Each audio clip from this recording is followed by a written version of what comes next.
वालेकुम। आज women India movement की जानिब से हमारा एक ज़किया जाफरी के लिए कंडोलेंस प्रोग्राम रखा गया था। तो आप सब जानते हैं कि ज़किया जाफरी कौन है। ज़किया जाफरी एक मेंबर ऑफ द पार्लियामेंट एहसान जाफरी की बीवी हैं, जिन्हें 2002 में गुलबर्गा मसाकरा में उनके हस्बैंड को, शौहर को बुरी तरीके से शहीद कर दिया गया, मारकर उनकी आंखों के सामने ही। एहसान जाफरी क्या थे? एक मेंबर ऑफ द पार्लियामेंट थे, x member of the parliament थे कांग्रेस के। तो उनके घर में क्या है, बहुत सारे लोग पनाह लेने के लिए आते हैं। जब बुरी तरीके से वहां पर औरतों के ऊपर जुल्म होता है, मर्दों के ऊपर, बच्चों के ऊपर जब जुल्म होता है, तो ज़किया जाफरी के घर, एहसान जाफरी के घर कई सारे लोग आते हैं। तो वहां पर जो औरतें और जो मर्द अहबाब वहां पर आते हैं पनाह लेने के लिए, उनके साथ क्या किया जाता है, 68 मेंबर्स के साथ एहसान जाफरी को भी शहीद कर दिया गया। तो एहसान जाफरी के शहीद होने के बाद उनकी आंखों के सामने अपने शौहर को मरता हुआ देखकर ज़किया जाफरी ने क्या किया है, हिम्मत ना हारते हुए 22 इयर्स मुसलसल उन्होंने क्या किया, जद्दोजहद की, एक लीगल बैटल की। वो उन्होंने क्या किया, सुप्रीम कोर्ट को गए, यहाँ तक के हाई कोर्ट, सुप्रीम कोर्ट, हर तरीके से उन्होंने जद्दोजहद की, लेकिन कहीं से भी उनको इंसाफ नहीं मिला। ज़किया जाफरी की जो इंतकाल जस्टिस के लिए लड़ते लड़ते हुआ है, तो ये एक क्या है, एक हमारे हिंदुस्तान की जस्टिस सिस्टम की, इस संविधान की हार है। क्योंकि उन जब तक जिंदा थे 22 साल उन्होंने मुसलसल जद्दोजहद की। एक औरत अपने शौहर को अपने आंखों के सामने मरता हुआ देखकर अपने ऊपर इतना बड़ा डिप्रेशन गुजरने के बावजूद भी, हिम्मत के साथ इतना मुसलसल बैटल करने के बावजूद भी इस हिंदुस्तान के अंदर उन्हें इंसाफ नहीं मिल रहा है। तो यहाँ की जो जस्टिस सिस्टम है और यहाँ का संविधान की हार है ये। तो वुमेन इंडिया मूवमेंट आज जो कंडोलेंस किए हैं, ये प्रोग्राम तमाम औरतों को ये मैसेज देने के लिए कि हम अपने आप में एक ज़किया जाफरी बनना है। आज ಇವತ್ತು ವುಮೆನ್ ಇಂಡಿಯಾ ಮೂವ್ಮೆಂಟ್ನ ವತಿಯಿಂದ ಪ್ರತಿರೋಧದ ಪ್ರತೀಕ ಝಕಿಯಾ ಜಾಫ್ರಿ ಒಂದು ಸಂತಾಪ ಸೂಚಕ ಸಭೆಯ ಅಧ್ಯಕ್ಷತೆಯನ್ನು ವಹಿಸಿರುವಂತಹ ವುಮೆನ್ ಇಂಡಿಯಾ ಮೂವ್ಮೆಂಟ್ನ ಮೈಸೂರು ಜಿಲ್ಲಾಧ್ಯಕ್ಷರಾದಂತಹ ಆಯಿಷಾ ಜಬಿ ಅವರೇ, ವುಮೆನ್ ಇಂಡಿಯಾ ಮೂವ್ಮೆಂಟ್ನ ಎಲ್ಲ ನಾಯಕಿಯರೇ, ಪಕ್ಷದ ಎಲ್ಲ ನಾಯಕರೇ, ಸಹೋದರ ಸಹೋದರಿಯರೇ, ಪತ್ರಕರ್ತ ಮಿತ್ರರೇ, ಸಾಕಷ್ಟು ವಿಚಾರಗಳು ಇಲ್ಲಿ ಪ್ರಸ್ತಾಪ ಆಗಿದೆ. ಈ ಕಾರ್ಯಕ್ರಮ ಮಾಡಿರುವಂತ ಉದ್ದೇಶ ಬಹುಶಃ ಈಗಾಗಲೇ ಆಯಿಷಾ ಅವರು ಹೇಳಿದಾಗೆ, ನಮಗೆ ಯಾರು ರೋಲ್ ಮಾಡೆಲ್ ಆಗ್ಬೇಕು, ಮಾಡೆಲ್ಸ್ ಯಾರು, ಇವತ್ತಿನ ಸಮಾಜದಲ್ಲಿ ರೋಲ್ ಮಾಡೆಲ್ಗಳು ಅಂತ ನಾವು ಏನು ಸಿನಿಮಾ ತಾರೆಯರನ್ನ ಅಥವಾ ಆಟಗಾರರನ್ನ ಬೇರೆಯವ್ರನ್ನ ರೋಲ್ ಮಾಡೆಲ್ ಮಾಡ್ಕೊಳ್ತೀವಿ. ನಮಗೆ ರೋಲ್ ಮಾಡೆಲ್ ಆಗ್ಬೇಕಾಗಿರುವಂಥದ್ದು ಸರಿಸುಮಾರು 23 ವರ್ಷಗಳ ಕಾಲ ಸುದೀರ್ಘವಾಗಿ ನ್ಯಾಯಕ್ಕಾಗಿ ಹೋರಾಟ ನಡೆಸಿದ ज़किया जाफरी अंतो 20-3 साल मुसलसल अपने हुकूक के लिए, जस्टिस के जो लड़े। कोई लोग नहीं थे सपोर्ट के लिए, जैसा कि इधर जिक्र हुआ। ज़किया जाफरी जैसे एक फाइटर जस्टिस के लिए 20-3 साल लगातार जद्दोजहद करे। कौन थे? कांग्रेस मेंबर ऑफ पार्लियामेंट एहसान जाफरी साहब का अहलिया थे। अफसोस इस बात की होता है, जैसा कि फरदीन भाई ने इधर बताया, ತುಂಬಾ ವಿಷಾದ ಅನ್ನುವಂಥದ್ದು, ಮೊನ್ನೆ ಝಕಿಯಾ ಜಾಫ್ರಿ ತೀರಿ ಹೋದಾಗ ಎಹ್ಸಾನ್ ಜಾಫ್ರಿ ಅವರ ಪತ್ನಿ ಕಾಂಗ್ರೆಸ್ ಎಂಪಿ, ಯಾವನೇ ಒಬ್ಬ ಕಾಂಗ್ರೆಸ್ ನಾಯಕ ಒಂದು ಸಂತಾಪ ಹೇಳಲಿಲ್ಲ. ನೀವು ಇವತ್ತು ಪತ್ರಕರ್ತರು ಹೋಗಿ ನೋಡಿ, ಮಲ್ಲಿಕಾರ್ಜುನ ಖರ್ಗೆ ಟ್ವಿಟರ್ ಅಕೌಂಟ್ ತೆಗೆದು ನೋಡಿ, ರಾಹುಲ್ ಗಾಂಧಿದು ಟ್ವಿಟರ್ ಅಕೌಂಟ್ ತೆಗೆದು ನೋಡಿ, ಪ್ರಿಯಾಂಕಾ ಗಾಂಧಿದು ಟ್ವಿಟರ್ ಅಕೌಂಟ್ ತೆಗೆದು ನೋಡಿ, ಒಂದು ಸಂತಾಪವನ್ನು ಕೂಡ ಹೇಳಲಿಲ್ಲ ಅನ್ನುವಂಥದ್ದು ಬಹಳ ವಿಷಾದ ಆಗ್ತು. ಯಾವ ಮಹಿಳೆ 23 ವರ್ಷಗಳ ಕಾಲ ಸುದೀರ್ಘವಾಗಿ ನ್ಯಾಯಕ್ಕಾಗಿ ಹಕ್ಕಿಗಾಗಿ ಹೋರಾಟ ಮಾಡಿದ್ರು, 68 ಜನರನ್ನ ಜೀವಂತವಾಗಿ ಏನು ಸುಡಲಾಯಿತು ಗುಲ್ಬರ್ಗ್ ಸೊಸೈಟಿಯಲ್ಲಿ ಅವರಿಗೆ, ಇದು ಈ ನಾಡಿನ ದುರಂತ. ನಾವು ಅರ್ಥ ಮಾಡಬೇಕಾಗಿರೋದು ನ್ಯಾಯಾಂಗ ವ್ಯವಸ್ಥೆಯಲ್ಲಿ ಏನಿದೆ, ಈಗಾಗಲೇ ಪ್ರಸ್ತಾಪ ಆಯ್ತು. ನ್ಯಾಯಾಂಗ ವ್ಯವಸ್ಥೆಯಲ್ಲಿ ಏನಾಗಿದೆ ಅಂತ ಹೇಳಿದ್ರೆ, ಇವರ ಹೋರಾಟ ಮುಖ್ಯವಾಗಿ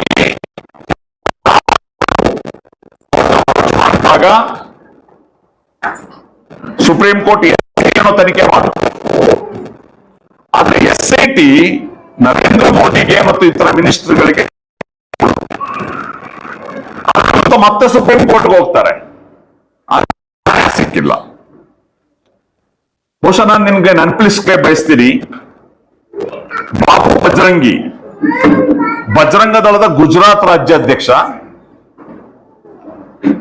ಅವರಿಗೆ ಲೈಫ್ ಸೆಂಟೆನ್ಸ್ ಆಗಿರುತ್ತೆ, ಜೀವಾವಧಿ ಶಿಕ್ಷೆ ಆಗಿರುತ್ತೆ. ಅವರು ಮೋದಿ ಸರ್ಕಾರದ ಸಹಾಯದಿಂದ ಬೇಲ್ನಲ್ಲಿದ್ದಾರೆ. ಅವರೊಂದು ತೆಹಲ್ಕಾ ಅವರತ್ತ ಒಂದು ಇಂಟರ್ವ್ಯೂ ಮಾಡ್ತದೆ, ಸೀಕ್ರೆಟ್ ಕ್ಯಾಮರಾ ಇಟ್ಟು. ಆ ಇಂಟರ್ವ್ಯೂ ಅಲ್ಲಿ ಅವ್ರು ಯಾವ ರೀತಿ ನಾವು ಮುಸಲ್ಮಾನರನ್ನ ಕೊಚ್ಚಿ ಕೊಂದೆವು ಅನ್ನೋಂತ ಜನ ಹೇಳ್ತಾರೆ, ಯಾವ ರೀತಿ ಪೊಲೀಸರು ನಮಗೆ ಸಹಾಯ ಮಾಡಿದ್ರು ಅಂತ ಹೇಳ್ತಾರೆ.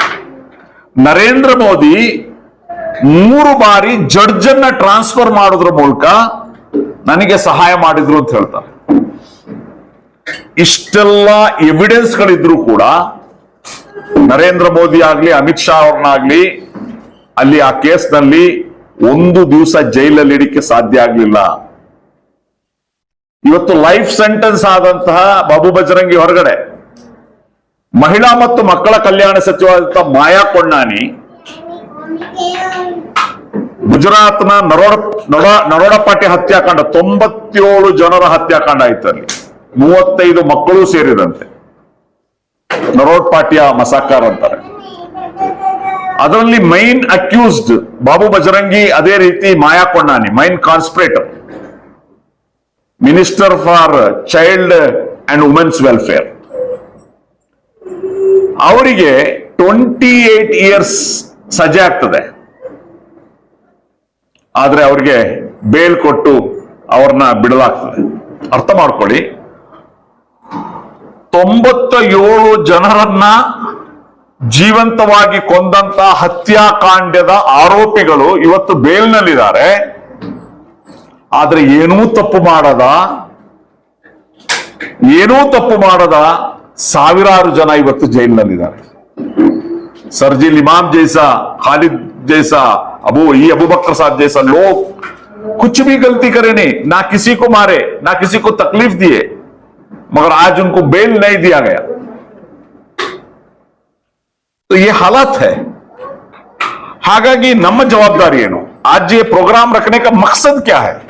एक तो उनका ताजिया और उनके लिए दुआ करना, दूसरे साथ साथ हम उन जैसा बनना, हुकूक के लिए लड़ना. देखो अकेली औरत कितना लंबे लड़ाई, हारे नहीं, कोर्ट से दूसरे कोर्ट को जाते रहे. वैसा ही बिल्किस बानो, इतना खतरनाक इंसिडेंट हुआ था बिल्किस बानो के साथ. उनका साथ रेप होगा, उनका फैमिली को रेप मर्डर कर लो, करीब 11 लोगों को. लगातार जद्दोजहद करे. उसके बाद जो बिल्किस बानो का वो जो मर्डर केस में जो लोग थे, 11 लोग अभी जेल में लाइफ सेंटेंस काट रहे हैं, उनको गुजरात हुकूमत छोड़ डाला था. आपको मालूम है, गुजरात हुकूमत उनको छोड़ डाले, रिहा कर ले. उसके बाद छोड़े नहीं बिल्किस बानो, दोबारा सुप्रीम कोर्ट को गए, दोबारा कोर्ट को जाकर दोबारा उनको फिर जेल में गए. तो ये हमारा मॉडल होना चाहिए जद्दोजहद के लिए, हमारे हुकूक के लिए, हमारे हक के लिए, इंसाफ के लिए. हमारा लड़ाई कभी भी रहना है. हम पीछे हटना नहीं. कौन आए कौन नहीं आए, कौन सपोर्ट करे न सपोर्ट करे, हम इस्तिकामत के साथ हमारे हुकूक के लिए, हमारे जस्टिस के लिए हम लोग लड़ना है. ये हम लोग अगर ये करेंगे तो रियली हम लोग जकिया जाफरी को जो भी कॉन्डोलेंस है उसको एक मीनिंग रहता है। तो मुअज़्ज़िज़ मेरे माँ बहनों, ज्यादा वक्त नहीं लेता हूं क्योंकि बहुत सारे लोग ये केस का डिटेल्स हो दूसरा तमाम चीजें आपका सामने बताए हैं। बस इतना ही कहता हूं, किसी को भरोसा कर लेकर कौन ना के दूसरे बचेगा, फलाना पार्टी बचेगा, फलाना पार्टी आकर हम लोग को बचाएगा, ऐसा इंतजार नहीं करते हुए हमारी लड़ाई हम ही लड़ना है, हमारी हुकूक की लड़ाई हम ही लड़ना है। क्योंकि हमारा हिस्ट्री है, कौन भी वो साथ नहीं देते। मैं ज़किया जाफरी का मैं बता रहा हूं ना, उनकी जो लड़ाई खुद लड़े उन्होंने, बस तीस्ता सेटलवाद जैसे एक्टिविस्ट लोग सपोर्ट करे छोड़े तो पार्टी का एक मेंबर ऑफ पार्लियामेंट ना भाई, एक पार्टी का मेंबर ऑफ पार्लियामेंट, तो वो केस कौन लड़ना था? अवाम को बचाने के लिए एहसान जाफरी साहब शहीद हो गए, तो उनका केस को कौन सपोर्ट करना था? पार्टी लेकर चलाना था, और वो नहीं हुआ। बहुत अफसोस की बात है। तो इतना ही मैं कहता हूं कि हमारे जो हुकूक के लिए, इंसाफ के लिए जद्दोजहद करते रहेंगे और इंसाफ कायम करने के लिए, बुराई को रोकने के लिए, नाहक को रोकने के लिए हमारे जद्दोजहद और मेहनत करते रहेंगे। मैं शुक्रिया अदा करता हूं वुमेन इंडिया मूवमेंट को। कभी भी वुमेन इंडिया मूवमेंट स्पेशली हमारे औरतों का हुकूक के लिए और उनको जागरूक करना, उनको एजुकेट करना, उनको माइंड स्ट्रीम में जो आकर काम करने के लिए तरबियत देती है। क्योंकि आप जो है सोसाइटी का 50% हिस्सा है, 50% हिस्सा आप है। कन्नड़ा में एक बात बोलती है,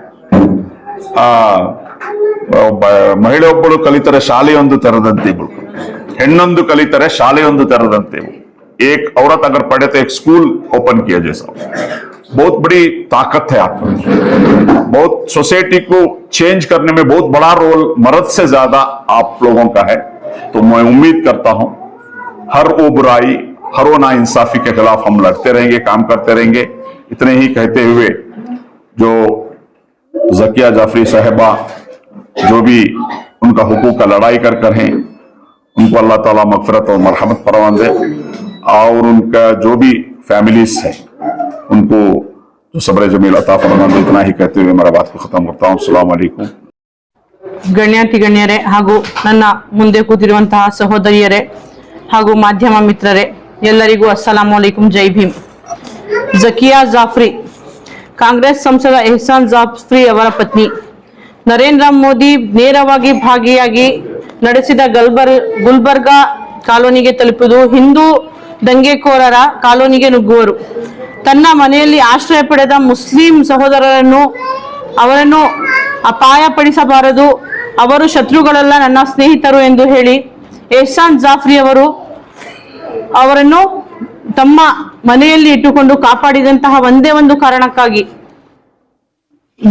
ಇವರ ಒಂದು ಝಕಿಯಾ ಜಾಫ್ರಿ ಅವರ ಹೋರಾಟ ಹೇಗಿದೆ ಅಂತ ನಾವು ಊಹಿಸಕ್ಕೂ ಆಗೋದಿಲ್ಲ.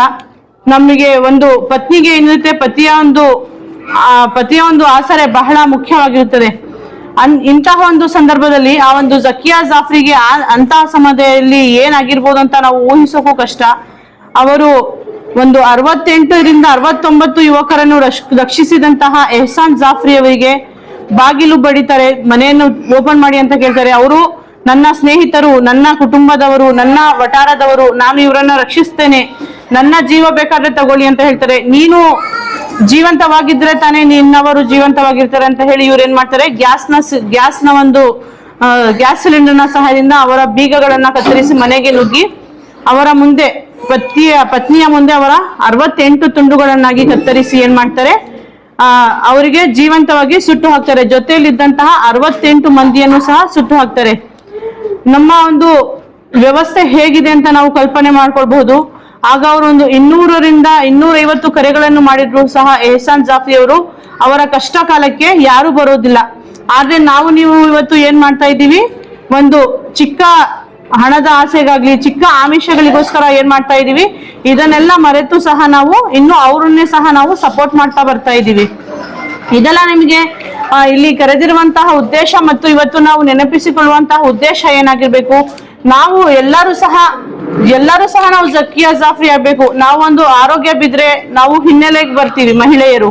ನಮ್ಮ ಮಹಿಳೆಯರು ಪ್ರತಿಯೊಂದನ್ನು ಸಮಾಜವನ್ನು ಮುಂದೆ ತರಿಸುವಂತಹ ಶಕ್ತಿ ಮಹಿಳೆಗೆ ಇದೆ. ಇದಕ್ಕೆ ಕೇವಲ ನಮ್ಗೆ ಒಂದು ಇಂತಹ ಮಹಿಳೆಯರು ಬಹಳಷ್ಟು ಸಿಗ್ತಾರೆ, ಆದ್ರೆ ಜಕಿಯಾ ಜಾಫ್ರಿ ಅಂತಹ ಮಹಿಳೆಯರು ಸಿಗೋದು ತುಂಬಾ ಕಷ್ಟ. ನಾವು ಇವತ್ತು ಏನ್ ಹೇಳ್ಕೊಡ್ತೀವಿ ಮಕ್ಕಳಿಗೆ, ಯಾವ್ದೊಂದು ಹೀರೋಯಿನ್ಗಳ ಬಗ್ಗೆ ಹೇಳ್ಕೊಡ್ತೀವಿ, ನೀವು ಈ ತರ ಹೀರೋಯಿನ್ಗಳಾಗಿ ಈ ತರ ಹೀರೋಗಳಾಗಿ. ಅವರು ಕೇವಲ ಏನು ಪರದೆಯ ಮೇಲೆ ಹೀರೋಯಿನ್ಗಳಾಗಿರ್ತಾರೆ ಹೊತ್ತು ನಿಜ ಜೀವನದಲ್ಲಿ ಹೀರೋಯಿನ್ಗಳು ಆಗಿರ್ಲಿಕ್ಕಿಲ್ಲ. ನಮ್ಮ ನಿಜ ಜೀವನದ ಹೀರೋಯಿನ್ಗಳು ಯಾರಾಗಿರುತ್ತೆ ಅಂದ್ರೆ ಇಂತಹ ಜಕಿಯಾ ಜಾಫ್ರಿ ಅವರು ನಮ್ಮ ನಿಜ ಜೀವನದ ಹೀರೋಯಿನ್ಗಳು. ನಮ್ಮ ಬಿಲ್ಕಿಸ್ ಬಾನು ಅಂತಹ ನಿಜ ಜೀವನದಂತಹ ನಮ್ಮ ಹೀರೋಯಿನ್ಗಳು ನಮ್ಮ ನಿಜ ಜೀವನದಲ್ಲಿ ಅರಿತಾರೆ. ನಾವು ನಮ್ಮ ಮುಂದಿನ ಸಂತತಿಗೆ, ನಮ್ಮ ಮುಂದಿನ ಪೀಳಿಗೆಗೂ ಸಹ ಏನ್ ಮಾಡ್ಬೇಕು, ಜಕಿಯಾ ಜಾಫ್ರಿ ಅವರಂತಹ ನಿರಂತರ ಹೋರಾಟದ ಬಗ್ಗೆ ನಾವು ನಮ್ಮ ಮುಂದಿನ ಪೀಳಿಗೆಗೂ ಸಹ ತಿಳಿಸ್ಬೇಕು. ಈ ಒಂದು ಇಷ್ಟು ಗಲಭೆಗಳು ಗುಜರಾತ್ನಲ್ಲಿ ನಡೆದಂತಹವು ಇನ್ನೂ ಮುನ್ನೆಲೆಗೆ ಬರಲಿಲ್ಲ. ಏನಕ್ಕಂತ ಹೇಳಿದ್ರೆ ಅಧಿಕಾರವೂ ಅವರದ್ದಾಗಿತ್ತು, ಎಲ್ಲವೂ ಅವರದ್ದಾಗಿತ್ತು. ಅಲ್ಲಿ ಮುನ್ನೆಲೆಗೆ ಬರುವ ಮುಂಚೆಯೇ ಸಹ ಗುಜರಾತ್ ಅಂದ ತಕ್ಷಣ ನೆನಪಾಗುವಂತದ್ದು ಮುಸ್ಲಿಂ ಹತ್ಯಾಕಾಂಡ, ಅದರಲ್ಲೂ ಸಹ ಮುಸ್ಲಿಂ ಮಹಿಳೆಯರಿಗೆ ಅತ್ಯಾಚಾರವೆಸಗಿ ಅವರನ್ನು ಕೊಂದಂತಹ ಘಟನೆಗಳು, ಮತ್ತೆ ಅಲ್ಲಿನ ಪುಟ್ಟ ಮಕ್ಕಳಿಗೆ, ಗರ್ಭಿಣಿ ಮಹಿಳೆಯರಿಗೆ ಕೊಂದಂತಹ ಘಟನೆಗಳು ನಮ್ಮ ಕಣ್ಣ ಮುಂದೆ ಬರುತ್ತವೆ. जैसा कि आप सब हजरात जानते हैं, हम आज उस अजीम खातून के ताज़ियती इजलास में शरीक हैं जिसने पूरे हिंदुस्तान की औरतों के लिए एक अजीम मिसाल छोड़ी।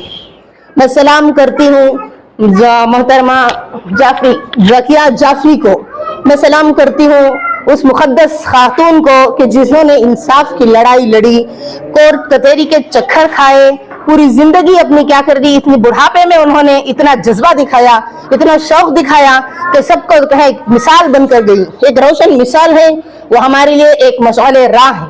हमें उनकी जिंदगी से हमें ये सबक मिलता है कि कहे कोई भी डरना नहीं है, चाहे सामने कितनी भी बातिल खुवत हो, हमें किसी से डरने की कोई जरूरत नहीं है। हम जुर्रतमंदी दिखाएंगे और इंसाफ के लिए लड़ेंगे और दुश्मन के सामने सीना सपर होकर खड़ेंगे।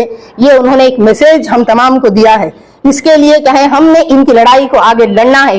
आज एक खातून खत्म हुई है तो ऐसी हजारों खातून हमारे समाज के अंदर पैदा होना है, चाहे वो कोई भी समाज हो। इंसाफ के लिए लड़ना है। इंसाफ के लिए लड़ना क्या है, इस्लाम सिखाता है, ये जुर्रतमंदी है। तो हम सबको एक सबक मिला है इनसे कि इनके सबक को आगे ले जाना है और हमने कहे किसी जुल्म के आगे झुकना नहीं है। इंसाफ के लिए लड़ना ही क्या है, इस्लाम सिखाता है। ये औरत ये इतनी बड़ी बहादुर औरत है, इनके बारे में कहे मुझे अभी मालूम हुआ, इनके बारे में मुझे मालूम भी नहीं था। लेकिन जैसा कि इस एक लड़की ने बड़ी प्यारी तकरीर की माशाल्लाह, और जनाब इन साहब ने भी जो तकरीर की उससे मुझे मालूम हुआ कि उन्होंने क्या कारनामा अंजाम दिया। तो एक अजीम मुजाहिद खातून है, उनके शौहर भी कहे इतने बड़े मुजाहिद हैं कि उन्होंने सिर्फ अपनी जान बचाना चाहिए तो शायद वो अपनी जान बचाना उनके लिए कोई मुश्किल काम नहीं था, वो अपनी जान बचा सकते थे, लेकिन उन्होंने पूरे लोगों की जान बचाने के लिए अपनी जान कुर्बान कर दी। मैं सलाम पेश करती हूँ उस अजीम मुजाहिद को। देखिए बातिल खुव्वत कितनी भी बड़ी क्यों ना हो, इंसाफ की लड़ाई लड़ी जा सकती है। ये उन्होंने एक मिसाल हमें कायम करके वो गए हैं। जैसा कि एक जुल्म तो अज़्ज़ुल्म ज़ुल्मातुन यौमल क़ियामा, जुल्म क्या है, अंधेरी की शक्ल है। अंधेरे से लड़ना कोई मुश्किल काम नहीं है। अंधेरा जितना भी बड़ा क्यों ना हो, आप एक छोटी सी दिया सिलाई जला दें, वो अंधेरे का मुकाबला करेगी। चाहे अंधेरा कितना भी बड़ा हो, उसके मुकाबले में रोशनी क्या है, जरूर काम करेगी, रोशनी पीछे नहीं जाएगी। उन्होंने इतने धक्के खाए कोर्ट कचहरी के और इंसाफ की दुहाई लगाई, इंसाफ मांगा, लेकिन उन्हें कहीं से इंसाफ को नहीं पाया। ऐसी हुकूमत होगी तो वही इंसाफ से मिलता है, इनसे इंसाफ मिलने का शायबा भी नहीं है, गुमान भी नहीं। जिनके लिए मेरी एक मैसेज है इस हुकूमत के लिए जो कि बहरी है, अंधी है। कुर्सी है तुम्हारा, ये जनाजा तो नहीं है, कुछ कर नहीं सकते तो उतर। जुल्म से लड़ना है। एक औरत आज इस दुनिया से गई है तो हजारों क्या है ऐसी औरतें इस दुनिया के अंदर, इस समाज के अंदर आज पैदा होना है। नफरत के आसमां को धुआं करके सांस लो, अमनो सलामती को आया करके सांस लो।